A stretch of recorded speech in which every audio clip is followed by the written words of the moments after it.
बिस्मिल्लाहिर्रहमानिर्रहीम। कोरोना एक वबा है जो आलमी सतह पर फैली हुई है। कमोबेश दुनिया के तमाम ममालिक इसका शिकार हुए हैं। इसके मुख्तलिफ फेजेज़ हैं।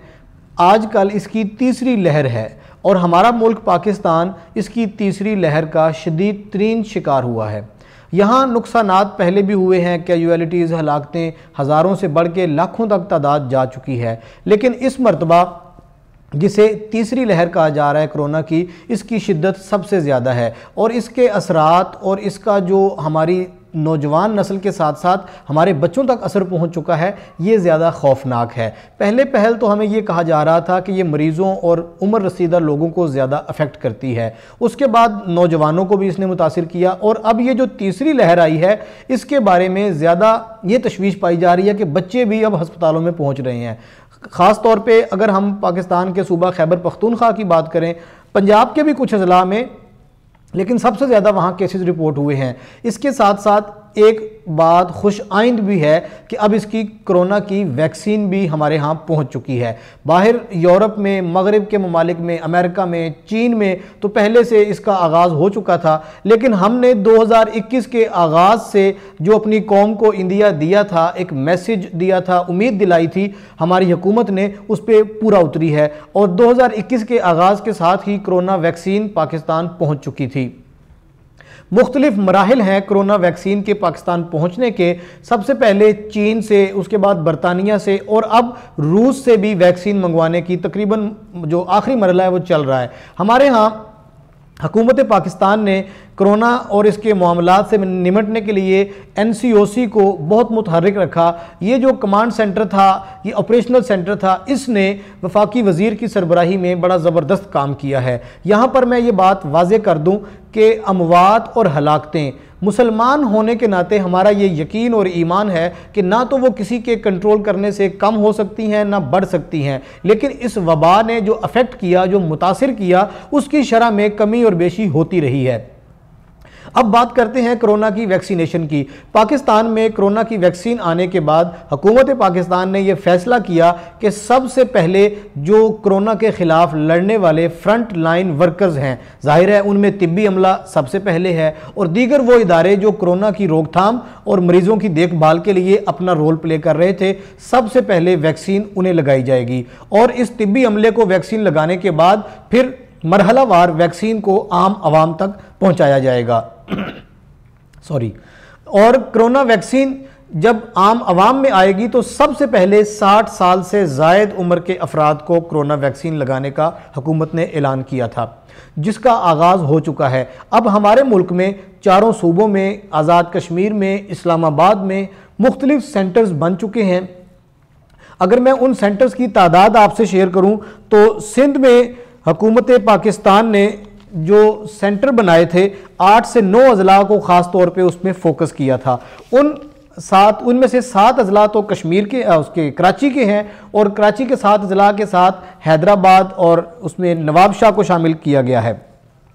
उसके बाद बलोचिस्तान में हुकूमत ने 44 वैक्सीनेशन सेंटर बनाए हैं, खैबर पख्तूनख्वा में 280 सेंटर बने हैं और पंजाब में 189 सेंटर बने हैं। अब यहाँ पे हर सूबे में वैक्सीन जो सूबों को मरकज़ की तरफ से दी गई है उसकी खेप भी अलग अलग मिकदार में है, लेकिन सबसे ज़्यादा जो आपको बताने वाली बात है वो ये है कि इसको वैक्सीन को लगाने का जो प्रोसेस था वो हुकूमत ने बहुत खूबसूरत, आसान और काबिल अमल रखा है।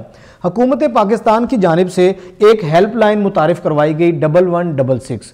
जो कोई 60 साल से ज़ायद उम्र का फ़र्द पाकिस्तानी शहरी कोरोना की वैक्सीन लगवाना चाहता है, वो 1166 पर अपने मोबाइल से टेलीफोन से 1166 पर अपना शनाख्ती कार्ड नंबर मैसेज करेगा।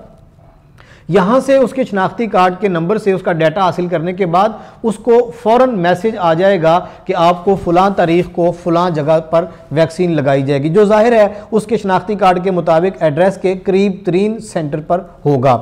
उसके साथ साथ जब उसको मैसेज आ जाएगा फ़लाँ तारीख़ को कोरोना वैक्सीन लगेगी, वो मुतलका जगह पर उस दिन पहुँचकर अपनी कोरोना वैक्सीन लगवा लेगा।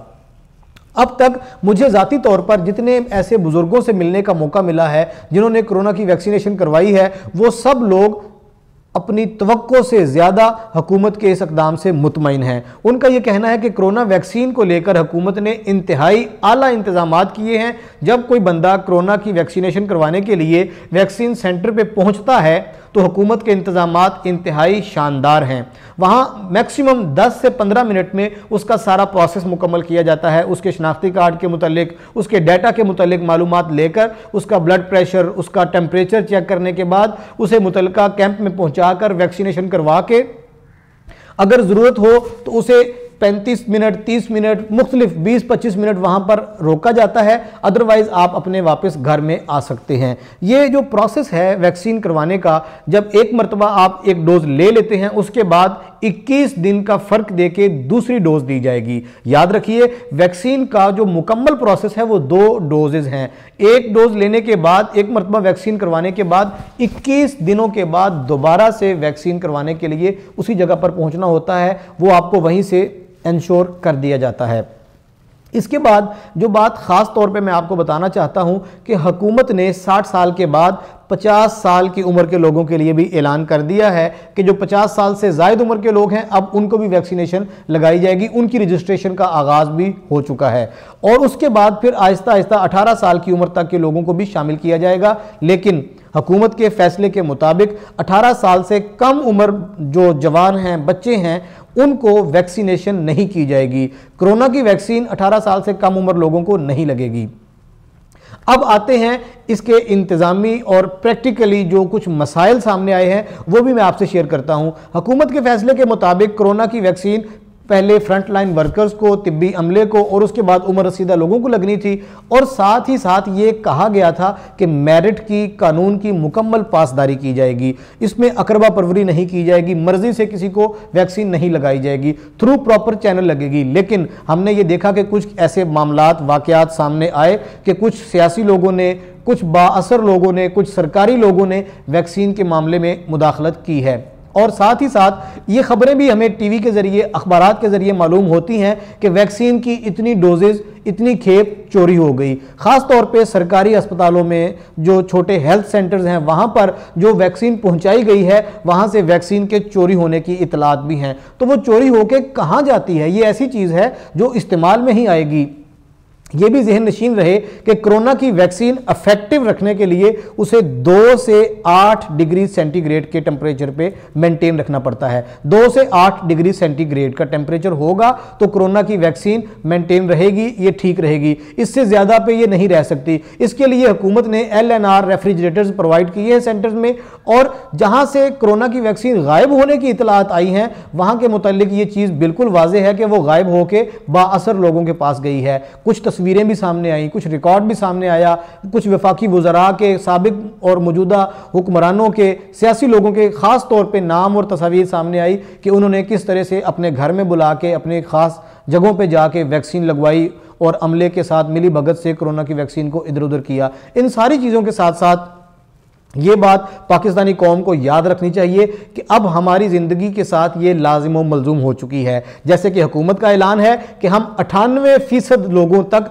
कोरोना की वैक्सीन पहुंचाएंगे, पूरी कौम को कोरोना की वैक्सीन लगाई जाएगी। और अब सूबाई हुकूमतों ने भी इस पर अपना अपना काम शुरू कर दिया है। सिंध हुकूमत को जो मरकज़ की तरफ से कोरोना की वैक्सीन मिली है वफाक से, वो तो इस्तेमाल कर रहे हैं। उन्होंने रूस से मज़ीद वैक्सीन खरीदने के लिए हुकूमत पाकिस्तान से, वफाक से इजाज़त तलब कर रखी है। इसी तरह पंजाब के वज़ीर आला सरदार उस्मान बुज़दार का यह कहना है कि हम कोरोना की वैक्सीन खुद भी खरीदेंगे बाहर से। उन्होंने 10 लाख कोरोना की वैक्सीन खरीदने के लिए 1.5 अरब रुपया पंजाब गवर्नमेंट ने मुख्तस कर दिया है, जिससे 10 लाख डोजेस खरीदी जाएंगी और लोगों को वैक्सीन लगाई जाएगी।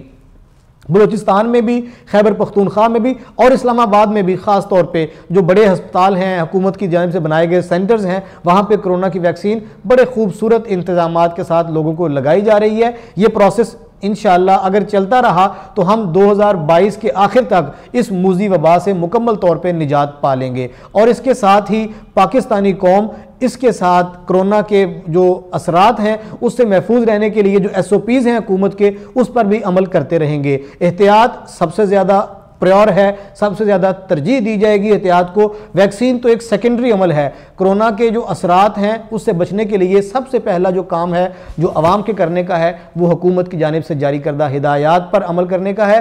अपने आप को और अपने बच्चों को, अपने अहल खाना को, पाकिस्तानी कौम को इसके असरात से बचाने के लिए हम सबको इनफरादी और इज्तिमाई सतह पर अपना किरदार अदा करना होगा।